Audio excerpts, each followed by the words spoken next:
다른 민족보다 유독 한국인들은 한국을 칭찬하는 데 인색하다고 합니다.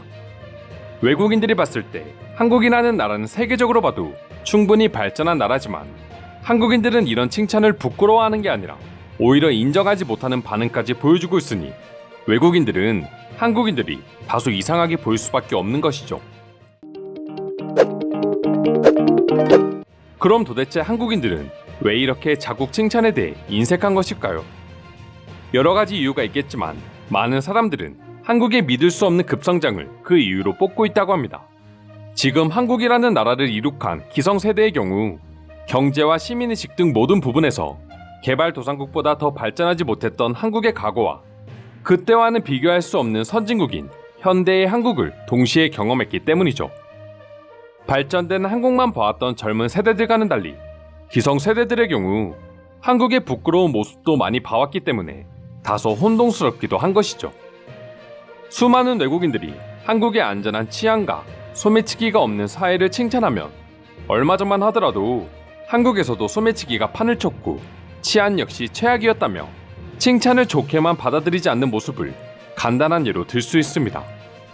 그럴 때마다 해외 네티즌들은 도대체 한국의 과거가 얼마나 지금과 달랐기에 한국인들 스스로 이런 반응을 보여주는지 의아해하곤 했는데요. 얼마 전 해외 커뮤니티에 한국의 70년대 사진과 생활이 공개되자 외국인들은 이게 정말 자신이 알던 한국이 맞냐는 생각에 충격에 빠진 반응을 보여주기 시작했습니다. 외국인이 올린 사진은 경찰이 미니스커트를 입은 여성의 치마 길이를 재고 있는 모습이었고 사진만 보고는 이해가 어려운 사람들을 위해 한국 경찰이 70년대 한국에서 장발과 미니스커트를 입은 국민들을 전국적으로 단속하는 모습이라고 자세한 제목을 달아주었습니다. 지금은 K-팝의 인기로 인해 한국인들의 패션이 세계적인 유행이 되고 있는 상황이기에 치마 길이를 단속하는 한국의 모습을 보고 다들 믿을 수 없다는 반응을 보여줄 수밖에 없었던 것이죠.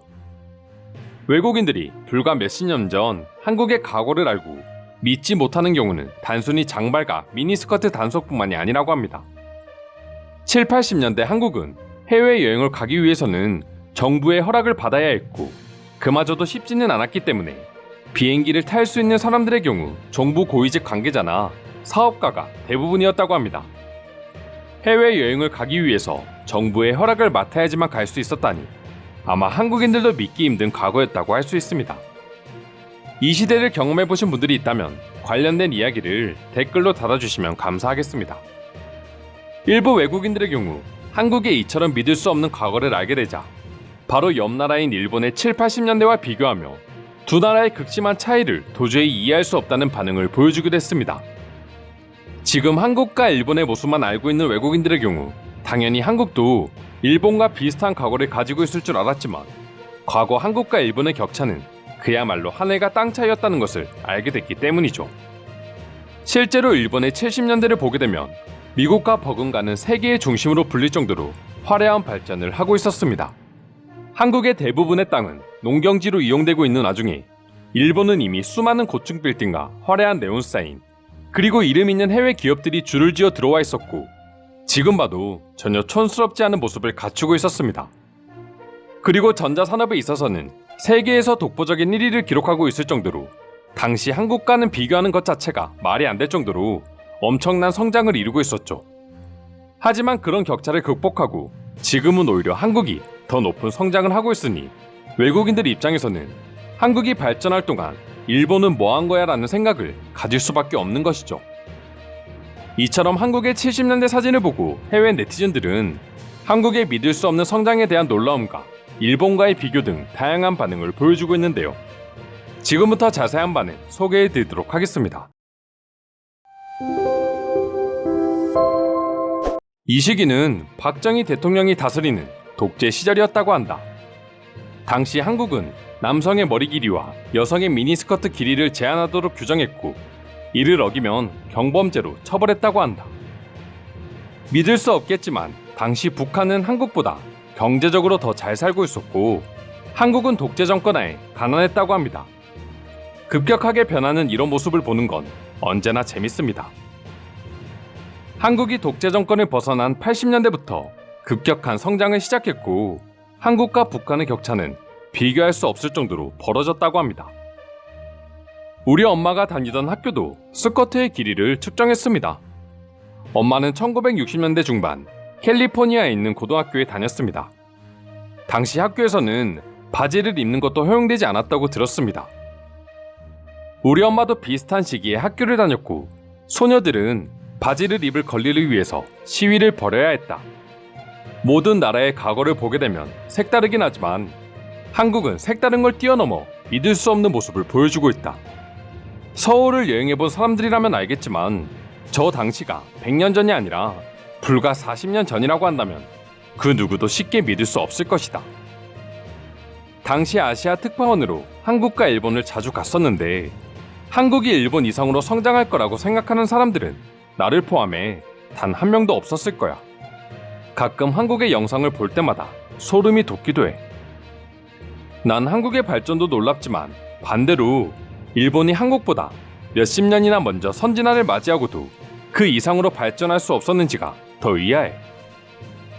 최근 한국 학생들을 가르치고 있는 사람으로서 저는 한 장의 사진을 보고 한국의 과거에 깊은 슬픔을 느꼈습니다. 아이들의 부모님이 저런 통제받는 생활을 했었고 지금의 발전과 변화를 이루기 위해 무수히 노력했다는 사실이 충격적이지 않을 수 없네요. 한국인들은 과거의 풍습, 악습을 세습하지 않기 위해서 항상 노력했고 내 아이들에게 더 나은 삶을 보여주기 위해서 피땀을 흘렸기에 지금의 한국이 생겼다. 저게 한국의 모습이라고? 물론 모든 나라는 다른 과거를 가지고 있다. 그런데 한국의 패션이 전 세계의 트렌드가 된 지금 이 한 장의 사진은 나의 마음을 울컥하게 만들었어. 한국은 지금의 발전을 이루기까지 얼마나 끔찍한 고통을 겪은 거야. 누구보다 아시아에서 제일 빨랐던 일본은 도대체 왜 이렇게 느려진 걸까? 일본이 느린 게 아니라 한국이 빠른 게 아닐까? 한국 사람들은 항상 빨리 하는 것을 좋아하잖아. 그래서 한국은 실패도 많이 했다고 해. 반대로 일본은 극도로 조심스러워하기 때문이 아닐까 생각해. 한국이 해외여행을 가기 위해서 정부의 허락을 받아야 하는 나라였다고? 이건 정말 충격적이지 않을 수 없다. 난 한국이라는 나라에 대해 안 지 얼마 되지 않았는데 아시아의 선진국 중 하나라고만 생각했지 한 번도 한국이 저런 과거를 가진 나라였는지 몰랐어.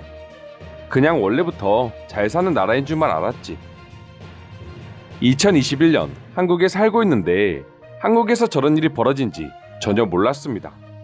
한국도 몇몇 국가들과 마찬가지로 민주화를 이루기 위해서 많은 사람들의 희생이 있었다고 합니다. 지금 당장 서울 여행만 가봐도 한국의 성장이 얼마나 기적이었는지는 두 눈으로 확인할 수 있다. 만약 한국이 일본처럼 선진화를 먼저 맞이했다면 한국에는 이미 드론 택시가 상용화되고 있었을 겁니다. 사자성어 중에 청출어람이라는 말이 있다. 제자가 스승을 뛰어넘는다는 뜻인데 한국과 일본이 딱 그런 관계가 아닐까 싶다. 분명 한국이 일본의 선진화를 보며 많은 것을 배운 것도 사실이고 지금은 그런 일본을 뛰어넘고 있는 것도 사실이다. 이상으로 한국의 70년대를 알게 된 외국인들의 반을 살펴보았습니다. 오늘도 끝까지 영상 시청해주셔서 감사드리며 여러분들의 구독과 좋아요는 영상 제작에 큰 힘이 됩니다. 이상 종크TV였습니다.